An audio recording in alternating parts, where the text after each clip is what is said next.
The whole crazy thing blew up at a fancy birthday party that, as usual, I was late for. Not my fault, though. I worked as a business consultant, which meant I was always traveling across the country. Of course, this came with some great perks like a high salary, a nice company car, and a beautiful house in a fancy neighborhood near my office. But the downside was being away from home for long periods. Sometimes I wouldn't see my wife, Wendy, or the kids for weeks, and I often arrived late to family gatherings and parties, sometimes straight from the airport, leaving my wife to attend alone until I could join her. That's exactly what happened on that Friday night in early November. Our neighbor Tom was throwing a birthday party and had invited the whole neighborhood and his coworkers. Wendy and Misty, Tom's wife, were good friends, so skipping the party wasn't an option. There must have been around 70 people there, but luckily, their house was big enough to accommodate everyone comfortably. Small houses weren't common in our neighborhood. The party started around 7, but I couldn't make it until after 10. My flight from Boston got delayed, so I decided to drop off my things at home before finding Wendy. The party was spread throughout the entire house kitchen, living room, media room, dining area, and even the backyard. I knew this because I had just finished a thorough search, looking in every corner for my wife. I knew she wouldn't hold back. She had left the kids with her mother, which meant she could finally enjoy some drinks without worrying about feeling terrible the next day. I was a bit concerned because alcohol could make her lose her inhibitions and sense of responsibility. Plus, she loved the attention she got from her friends' husbands and liked wearing revealing dresses that showed off her figure. I also worried about things getting out of hand if there was dancing involved. As I walked among the guests in search of Wendy, I couldn't help but wonder if I had arrived a bit too late. Alcohol was flowing, people were hanging around under the mistletoe, and flirting seemed to be happening more than usual. Finally, during my second round, I found my beautiful blonde wife sitting alone in a corner with a smile on her face, observing the lively atmosphere around her. All my worries disappeared in that moment. She looked absolutely stunning in her black outfit that highlighted her curvy figure. Wendy had gained a few pounds, but they suited her well and made her even more beautiful. That dress might have been a bit short, and the cleavage generous, but it worked for her.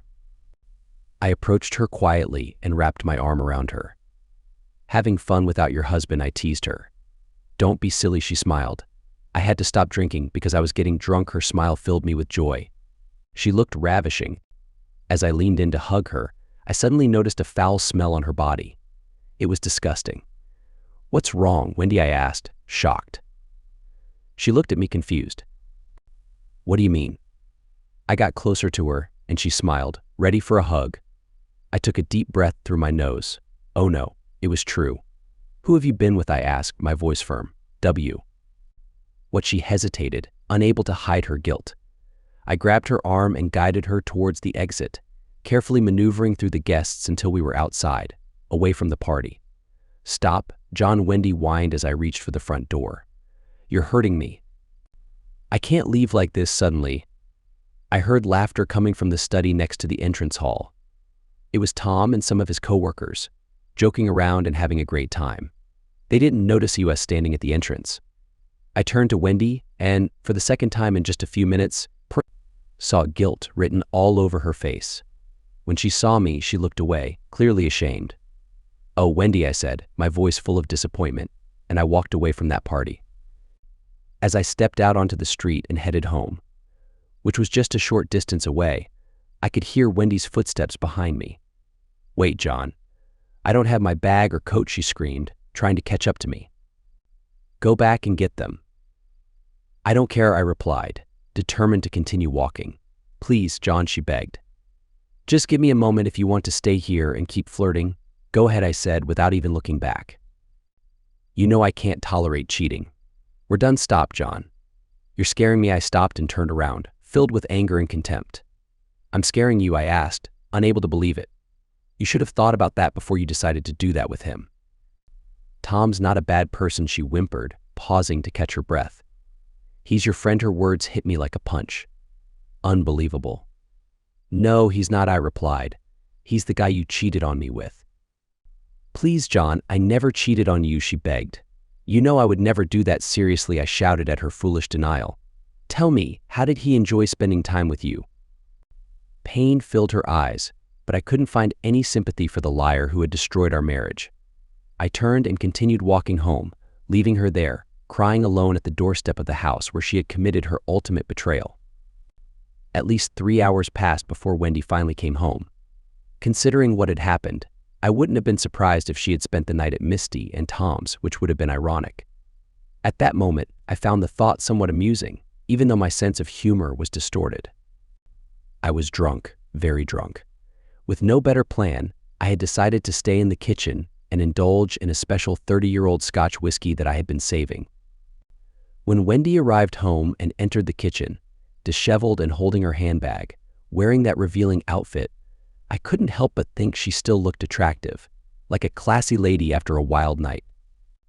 But then, a wave of shame washed over me.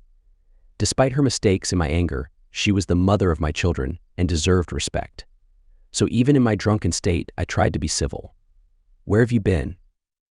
I managed to slur, surprised by how intoxicated I was. I didn't realize I had drunk so much. "Are you drunk?" Wendy looked at me, equally surprised. Her tone showed no sign of reproach. Well, given the situation and with no better plan, turning to alcohol seemed like the only solution.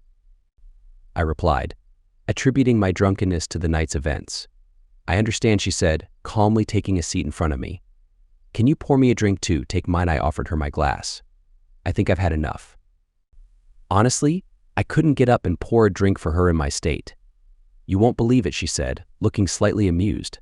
"The police brought me home." "Damn, Wendy," I reacted, alarmed. "What did you do after I left?" "Nothing," she replied, surprisingly composed. "Just like I told you, I went back to get my things, but I didn't want anyone to see me in that condition. So I decided to go for a walk to clear my head." "And how does that walk end with the police bringing you home?" "I don't know. I guess I lost track of time," she replied, as if trying to explain to herself what had happened. Anyway, I don't know how long I had been walking when I realized I was completely lost.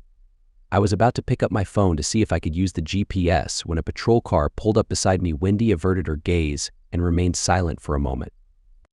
Suddenly, all that calm and tranquility seemed to evaporate like morning dew. When she finally looked back at me, I could see her eyes welling up with tears. I think they mistook me for someone, one who had probably just been in one of those huge mansions. "And John," she added, adopting the typical expression of pain before breaking into tears, "I think maybe they weren't entirely wrong." I don't know if it was the result of the alcohol I had consumed, or how much I cared about my wife, but at that moment, seeing her there, defenseless, crying inconsolably, I couldn't help but feel a deep and sincere sympathy for her. But all that understanding disappeared as soon as she regained her composure. "John, really," she said, trying to make me understand, "it was just a mistake, I yelled at her. "You think I'm going to believe that?" "I didn't do anything wrong," she insisted. "I never would. I wouldn't break your trust. I couldn't then go and do it again. I was out of my mind. I really don't care. Be a friend to him, you disloyal person."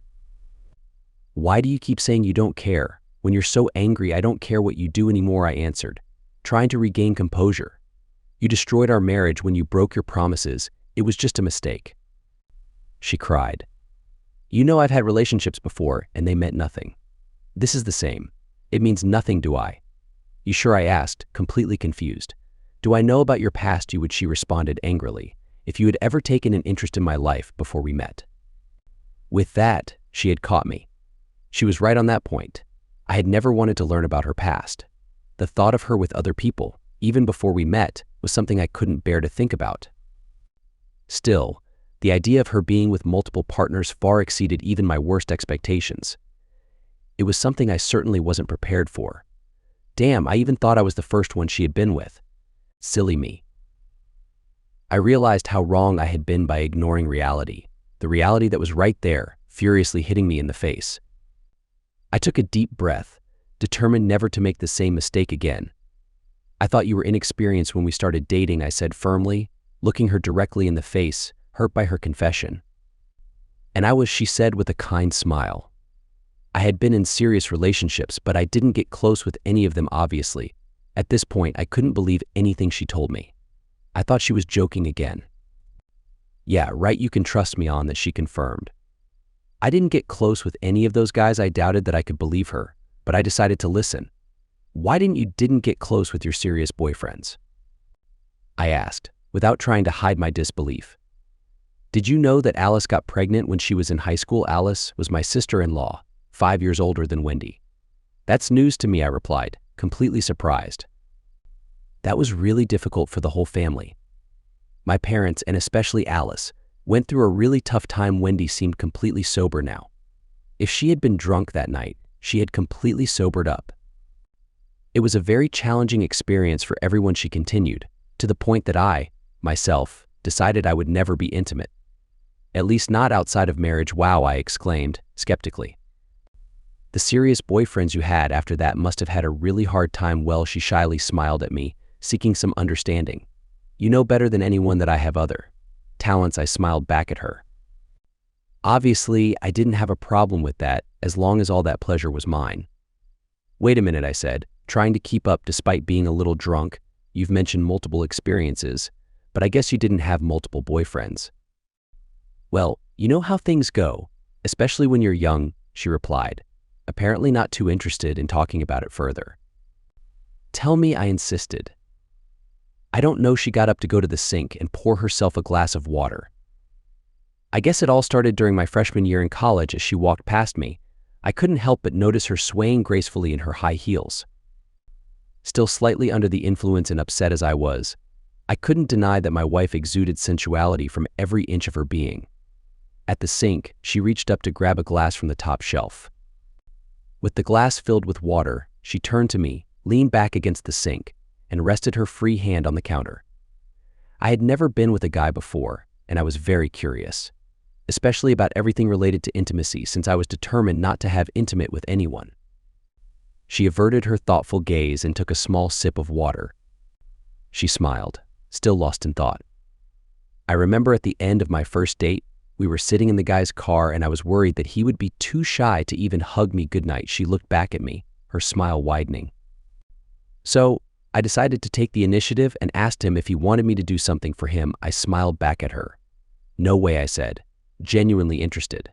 Don't get me wrong. I was extremely nervous, she answered playfully. I tried to touch him, but it was impossible in the cramped front seat of that darn car. We locked eyes, our smiles remaining.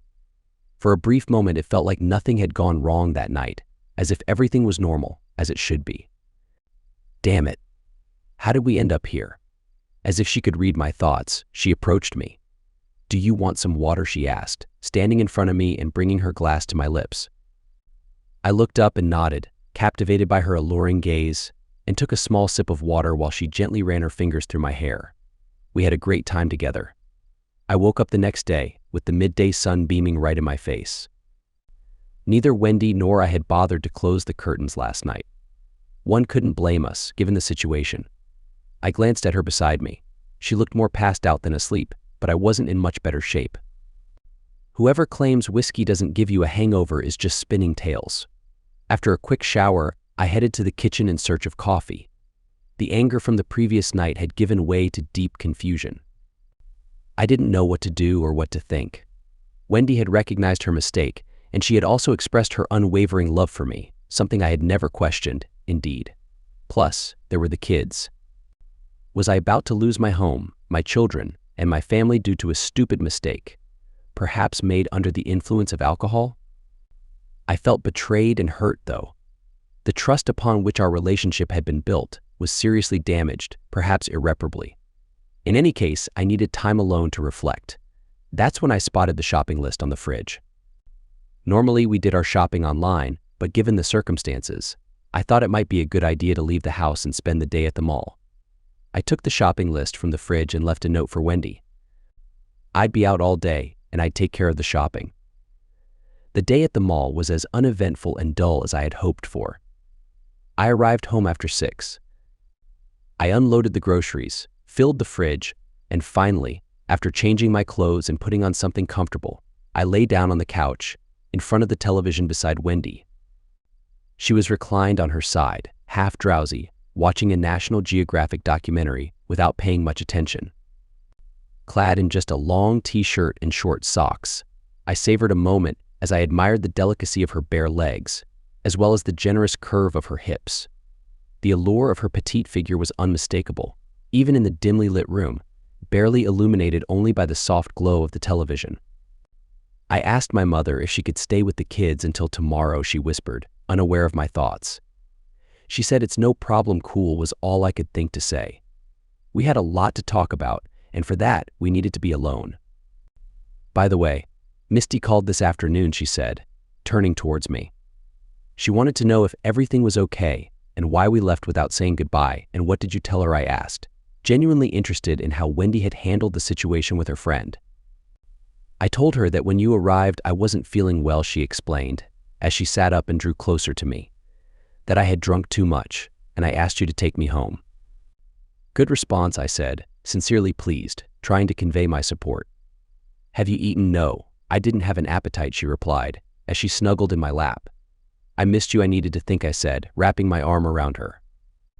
I needed to clarify my thoughts and have you, she asked, pleading. I need time to reflect, I responded, seeking to be honest. I know I messed up, she sobbed, hugging herself to my chest. You have no idea how sorry I am. I know, I said, trying to comfort her. You know I love you, right, she asked, looking up. Yes, I know, I smiled. I love you, too, even after everything I told you yesterday, she asked, returning the smile. What do you mean, I asked, teasing. You already know, silly, she responded, giving me an affectionate tap on the chest. Well, I replied. I have to admit I was quite surprised. I remained silent for a moment, hoping she would ask me why, but she didn't. You have to admit you mentioned some quite impressive figures. I told you, it's not such a big deal after all, she replied, without taking her eyes off the TV. I'm curious, I said, as she lay peacefully. What happened next with that person? What person? She asked evasively, not really paying attention. You know, the person you told me about yesterday, I replied, with amusement. The one with the significant intimacy on your first date. I never saw them again, she answered, curtly. How so? Asking her. Well, I went on other dates, she smiled. You know, with other people. How did it go with those other people? I asked, amused. Did you ask them the same question again? I went on dates with 3 other people that first week, she answered. And yes, I asked the question as to whether they wanted to engage, and that worked with every person you dated, I asked. Yes, she said. It worked with every person I dated and a bunch of other people, too. You know, people really enjoy that kind of love. I'm convinced they loved it, I said. Oh, yeah, they loved it, she said, trying to catch her breath. And what about your serious partners? I asked. What about them? She managed to ask. Do you expect me to believe that they were satisfied with just that every now and then? I asked. Oh my gosh, she said. Oh hey, I told you. I always just spent time with them. I noticed that she hesitated for a few moments. Unless they wanted to do something else, there it was. I want you to tell me, I demanded. Well, since they knew they couldn't do something else with me, they would find other ways. She loved it when I experienced love, and we could play with the aftermath, making it a fun experience. And yet, I knew she was still hiding something. So, not entirely satisfied with her response, I did something I hadn't done in the many years I had been committed to her. John, she exclaimed. That was all I asked. Well, she tried to answer, catching her breath, as far as I can remember. They sometimes could even try. You know, no, I don't, I said. What did they try? You know, she hesitated. Did they succeed? I slowly asked her. She didn't respond immediately, still trying to catch her breath. Did they? I insisted. Yes, she replied with a sigh, her voice almost inaudible. Did you enjoy it? I noticed her response. Oh my gosh, she said. Tell me, I insisted. Did you enjoy it? Yes, she gasped for air. You have never let me, I said. Oh. Honey, more than an answer, that sounded like a plea. You've never asked. For it, what would you say if I asked you now, honey? I love you, she responded, without answering my question. Fully aware of where this was leading, she took a moment before responding. It was obvious that after what had happened, after her betrayal, she was in no position to deny me anything.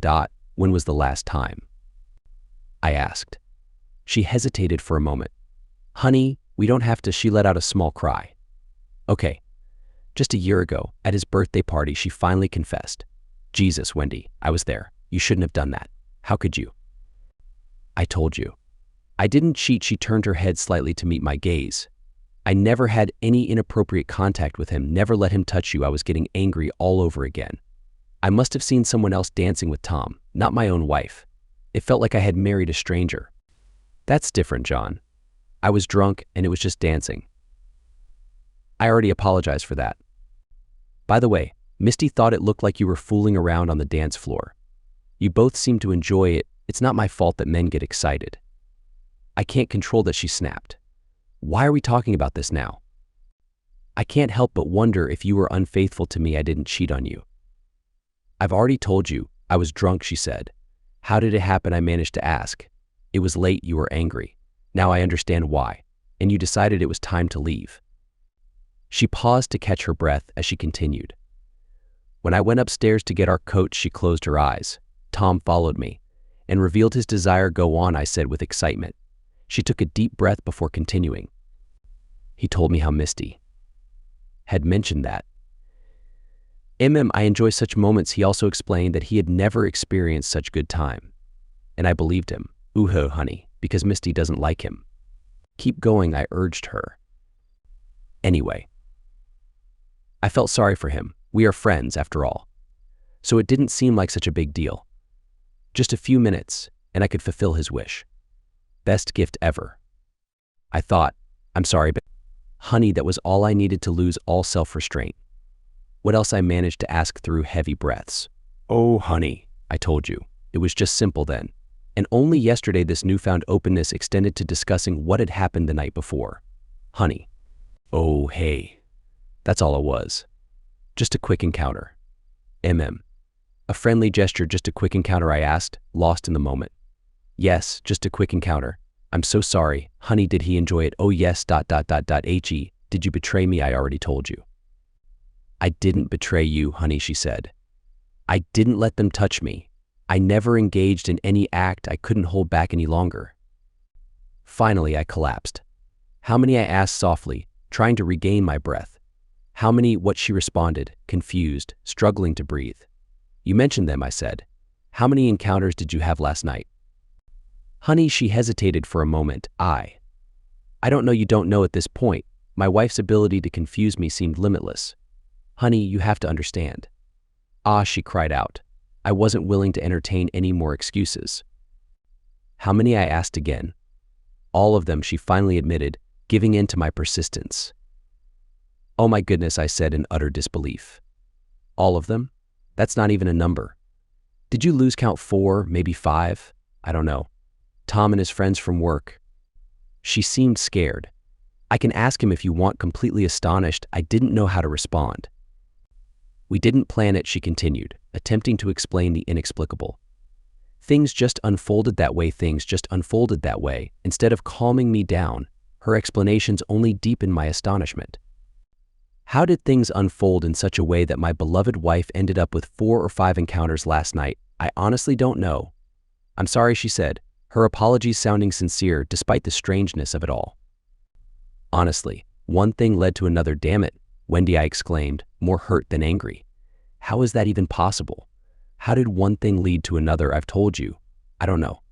I guess I got tired of spending time with the girls. The words tumbled out of her mouth. All they talk about is their kids, their illnesses, their pediatricians. And it gets really boring, especially when you're not there to lighten the mood. I even thought about leaving, but I decided to wait for you. So I had a couple of drinks, then a few more, you know. And then I asked, trying not to sound irritated, urging her to explain everything that had occurred. I wanted to know. I noticed Tom and his friends through a window in the lounge. They were outside, smoking and laughing. They seemed to be having so much fun, so I went out to see what was going on. That was so amusing. But when I got to the backyard, they weren't there anymore. They had moved to the pool area in the back where no one could see them. As I approached, I understood why. They were smoking marijuana anyway. She continued, my presence didn't seem to bother them. Tom and the others turned to me with smiles, approving glances. You seemed to enjoy being noticed, didn't you? I guess I enjoyed the attention as I walked past everyone to greet Tom on his birthday. We hadn't met yet, and I hadn't been able to send him my best wishes. And how did you greet him? I asked, feeling a bit jealous. Well, actually, he asked for a hug to celebrate his birthday, and you hugged him, yes. I hugged him, but she hesitated for a moment. Tell me, I demanded. Sweetie, my plan was to give him a simple hug, she said apologetically, but at the last moment, he turned and hugged me in front of all his friends. I was pretty drunk, so with the drinking and all the fun, I decided to go along with it. What do you mean? You played along well. I originally meant for it to be a simple hug, but it ended up being a mess. Did you hug Tom? Yes. I did, funny as it may sound. My wife sharing such an act with Tom almost hurt me as much as her giving him a good time. What happened next while we were hugging? Everyone was making fun of us, but you didn't get mad at them for that, I pointed out, knowing her response. No, I didn't, she replied, embarrassed. On the contrary, you went along with it, right? Still lying beneath me. I saw her nod. Tell me, how did you go along with it? Well, one of them, a big guy, offered me some of his joint. She paused for a moment. Normally I would have declined, but since I was pretty drunk, I thought it was cool. What happened next? Nothing much. We spent a while drinking, joking, and laughing until she hesitated once again, debating whether to tell me what happened next. What? Well, Tom came up with an idea. She paused again.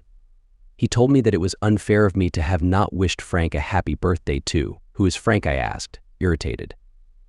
Tom not only took advantage of my wife, but he also decided to share her with his friends. Frank was the big guy who offered me his joint at first.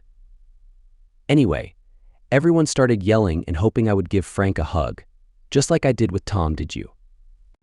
Honey, I know it would have been better to refuse, but I was drunk and a little high, so at that moment, I didn't think anything of it. I went over to Frank and hugged him, but that wasn't all I needed to know. No, it wasn't. She looked close to tears. He pulled me closer, hugged me again, so everyone went crazy, including Tom. Honey, she continued. I was really shocked by everything that was happening. I could even feel his excitement while we were hugging. Were you having a good time? I asked, curious about how my wife felt in such a situation. She hesitated for a moment and did not answer the question. Were you? I asked again. Yes, I was, she finally admitted. Was it that big guy who you had fun with the most? Yes, I guess so, but I'm not entirely sure. She seemed really embarrassed. She turned to face me, her eyes fixed on mine with an intense gaze. Oh my gosh, she sighed. But Frank wasn't the only one who you spent time with, right? I asked. Well, she said, in some way or another, they all claimed to have birthdays or upcoming birthdays. Are you telling me you hugged all of them? I asked. Yes, honey. I'm sorry. But what else could I do? They all had birthdays to celebrate. Keep going, I told her. Before I knew it, I had hugged all of them. Honey. Anyway, they all wanted to hug me. So they passed me from one to the next. Until she hesitated for a moment, aware of the seriousness of her words. What? I asked anxiously. Oh, it was Tom's turn again, she finally said. He hugged me passionately and I'm so sorry, honey. My wife's confession about hugging another man sent me into a frenzy. Keep going, I ordered her. I did, she replied. Holy cow, I had never felt such rage before. I didn't know how to respond or how to process everything she had revealed in the heat of the moment. So I remained silent, in a state of complete shock.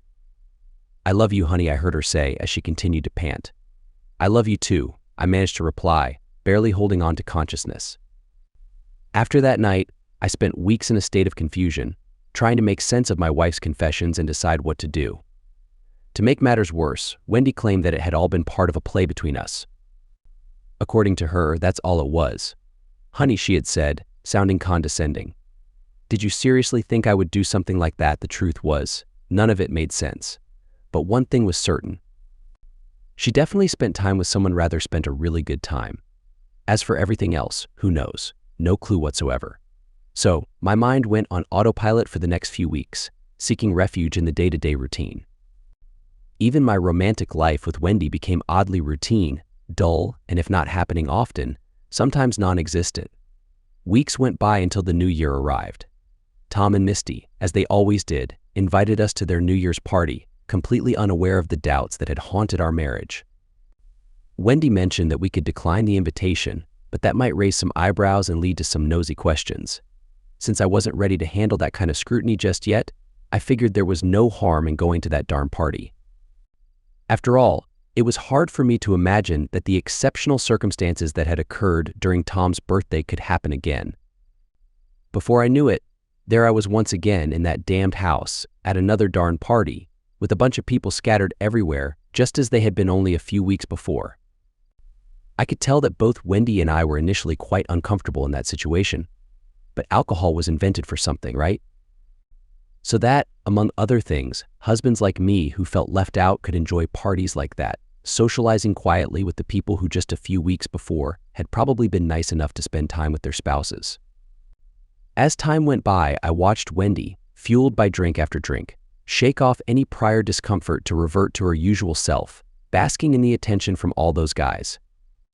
But despite the smiles, flirting, and shared looks, it was clear that my presence there was a nuisance, both to them and, especially, to her. Given the situation, I couldn't help but wonder what might have happened if I hadn't made it to that darn party. With that thought, a nasty idea crossed my mind.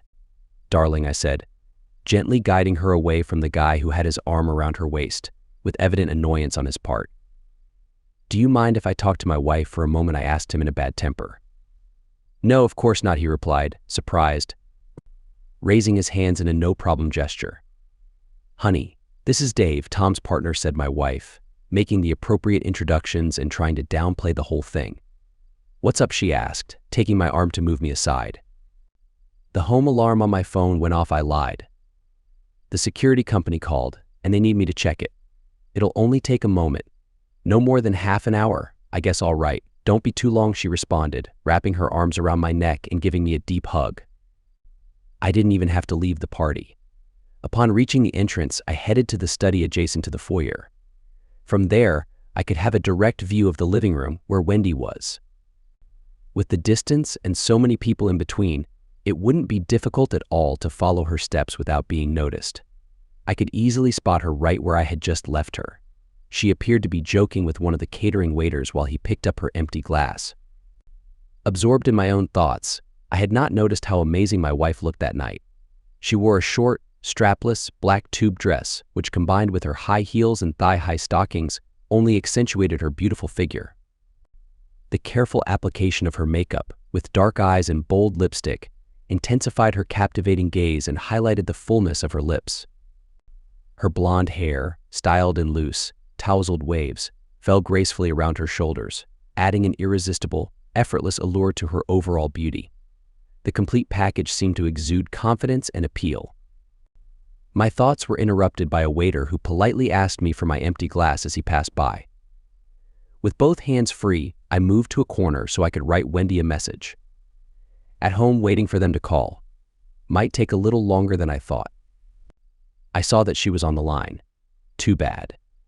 This is dead without you, didn't tell you. You look amazing tonight, thank you, darling. Have to go.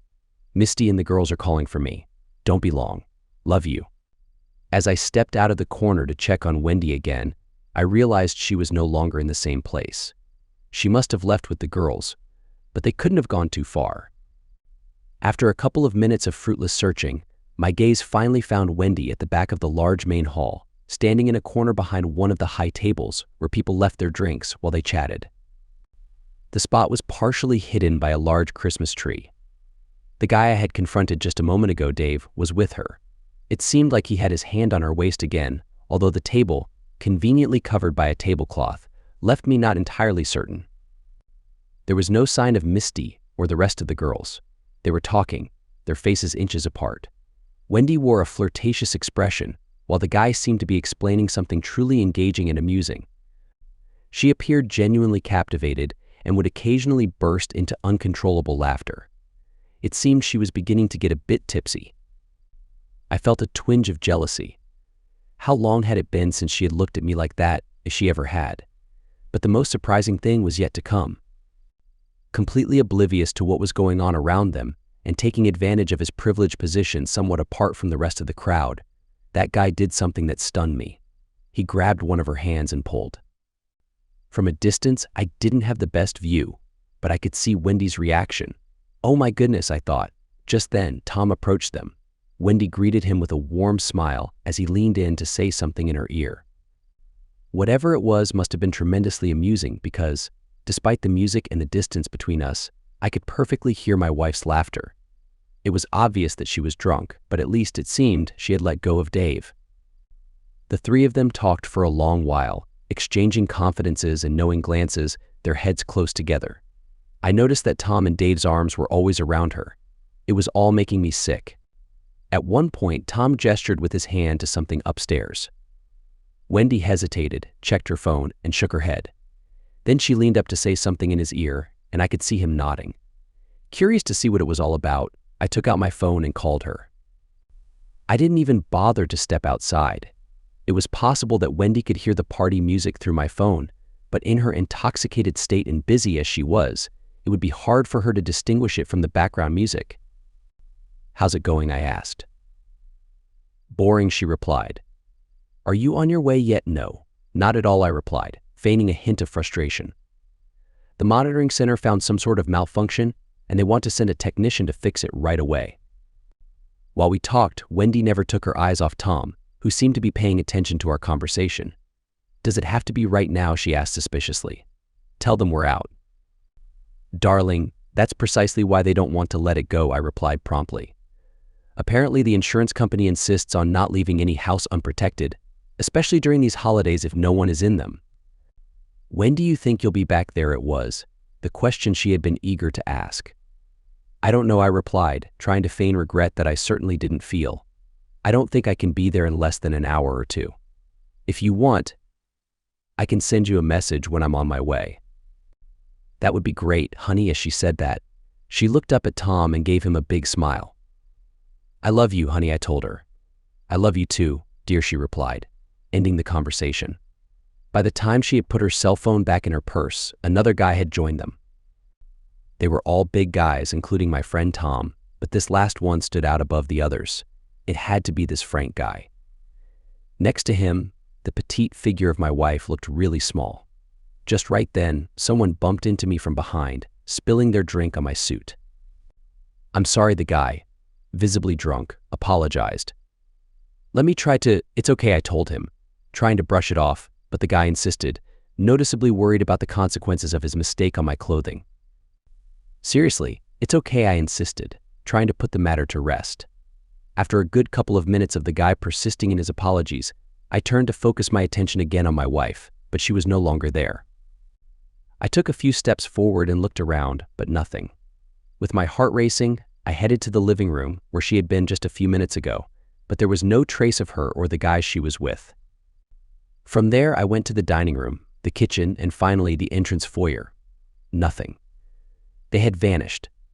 For a moment, I thought about going out to look in the backyard, but it was too cold. No way could they have gone there. Finally, I made my way to the stairs leading to the first floor.